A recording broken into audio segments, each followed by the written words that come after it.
Hey guys, welcome to the Liberal Hive Mind, a channel solely focused on exposing the abundant hypocrisy of the left. Okay, so for this video, we're doing what we've done a million times before. Let's compare narrative versus reality. And we've tackled this before, but I really want to get into it a little bit deeper here. Kamala Harris's campaign has tried so hard to craft this idea, this narrative, if you will, that Republicans are leaving Donald Trump and the Republican Party in droves to join her and Dick Cheney's daughter. Now, of course, this isn't happening at all, and the point of this video isn't to continue to disprove this ridiculous claim, but rather to put what's actually happening into a little bit of perspective. You know what? I accept it that some Republicans have ditched the Republican Party in favor for supporting Kamala Harris. But it's not a one-way street now, is it, folks? No, in fact, it feels more like a transaction, if you will. A trade, maybe a sports trade, maybe a deal, huh? And who do we know that's great at making deals? A man who wrote a book about how to make good deals, titled The Art of the Deal. Yep, Donald Trump. And so the way I view it is as one of the greatest trades, one of the greatest transactions, one of the greatest deals ever brokered. You know what? You can have them. I think that's how a lot of people are thinking. Donald Trump traded the Cheneys and Adam Kinzinger for possibly the most legendary lineup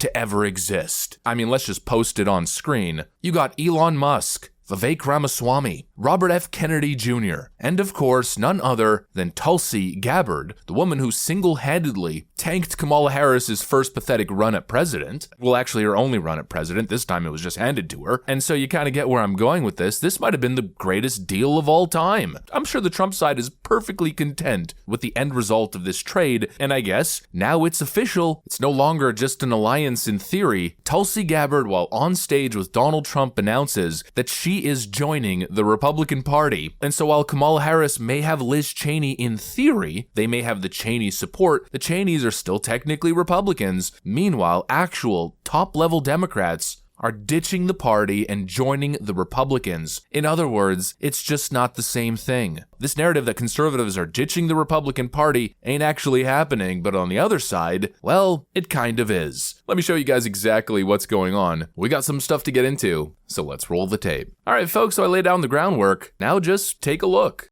And it is because of my love for our country, and specifically because of the leadership that President Trump has brought to transform the Republican Party and bring it back to the party of the people and the party of peace, that I'm proud to stand here with you today, President Trump, and announce that I'm joining the Republican Party. I'm joining the party of the people, the party of equality, the party that was founded to fight against and end slavery in this country. It is the party of common sense and the party that is led by a president who... It's official, folks. Tulsi Gabbard officially joins the Republican Party. This is incredibly big news. And the simple fact is, it's just not happening the other way. No matter how many times Democrats pretend it is, it just isn't. Sure, there's a couple Republican standouts who were always never Trumpers, probably never voted for Trump to begin with, and worked diligently to undermine him during his first term in office. But there's very few people in the Republican Party who see everything that's been going on and have made an ethical decision that they can no longer stand with the Republican Party, and so they're joining the Democrats. That's not a real thing, and if it has happened, it hasn't happened at such a level that it's happening on the opposite side, and very simply because I'd say there's a clear distinction. You know, the left's always going on and on about how dangerous the Republicans are. Threat to democracy this, threat to democracy that. Of course, kind of rich. Coming from the group of people that don't even seem to hold legitimate primaries anymore. So much for democracy, the elites just handpick their candidates. But anyways, there's all this finger pointing at the Republicans as holding such dangerous beliefs, Project 2025, yada yada yada, but it's all a load of you-know-what, and the people know it. And really, the shifts that we've seen tell you the whole story. There's no great influx of people ditching the Republican Party because it's such a dangerous party to be associated with. What is so scary exactly? Protecting rights, protecting the Constitution, wanting smaller government, less taxes, less regulation, more business freedom, stronger borders, less wars?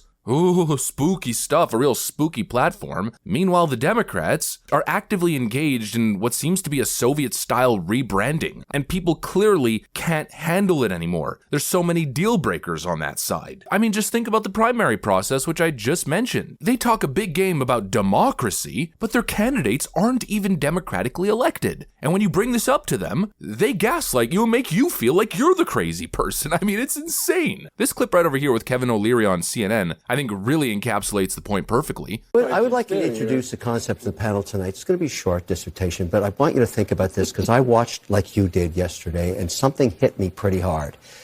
Only 90 days ago, Pelosi went to Biden and said, you need to step aside, and convinced him to do so.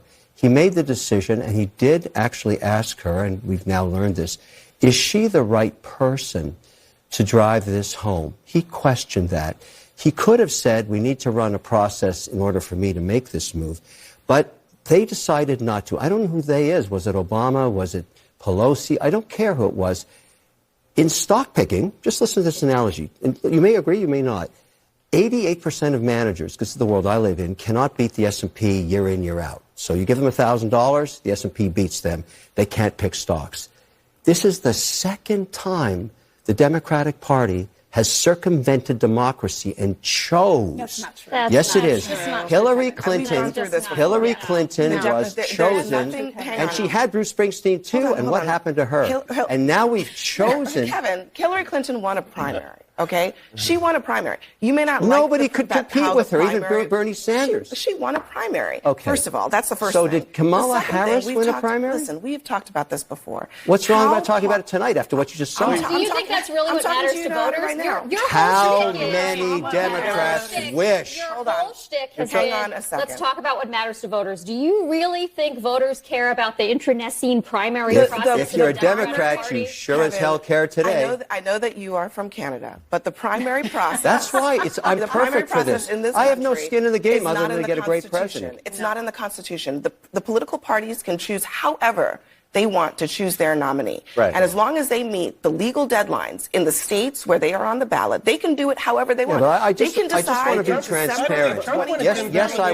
was born in Canada, They can decide in December 2023 to just handpick somebody. just to They be don't even have to have a transparent, primary. I was born in It's just Canada. not a It's a thing. Democratic Party It's not a process, thing. not a Democratic. No, but my kids were born and raised in Boston. All my investments in the United States. I want the president, whoever it is, to be a You're winner. describing something as undemocratic that has absolutely nothing to do with the democratic And this process. is why Was she anointed or not? They don't let him speak. They're just yelling and going nuts. A vicious reaction, I'd say. To what? The truth? The fact that Kamala Harris wasn't picked by the voters, but rather handpicked by the Democratic elite as their new preferred puppet? I mean, come on, give me a break. No wonder it's such a deal breaker for so many people. And no wonder people like Tulsi Gabbard don't want to be associated with this nonsense anymore. And no wonder she's not the only one. And we're not talking people from the center left or people who have been on the fence. We're talking lifelong far left liberals who are throwing in the towel and saying, I've had enough. In 2022, it was around March. I was walking my dog. It was not quite dark yet, but the sun was setting. As I'm walking my dog, I see these two guys that were just kind of like moving around weirdly. You know, they seemed kind of manic and their clothes were tattered. So I knew that they were probably homeless. And I also knew that they're probably on something just based on like the twitchy way they were acting. One of the guys like grabs me by my hips and he had an erection and just starts like humping me.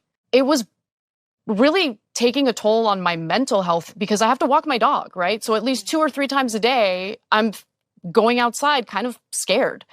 And so I opened up about this on the show, not really thinking much of it.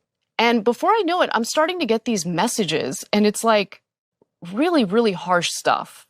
And it's about how you are painting a picture of the homeless community. You know, how could you be like this? You know, these are your unhoused neighbors and they need help.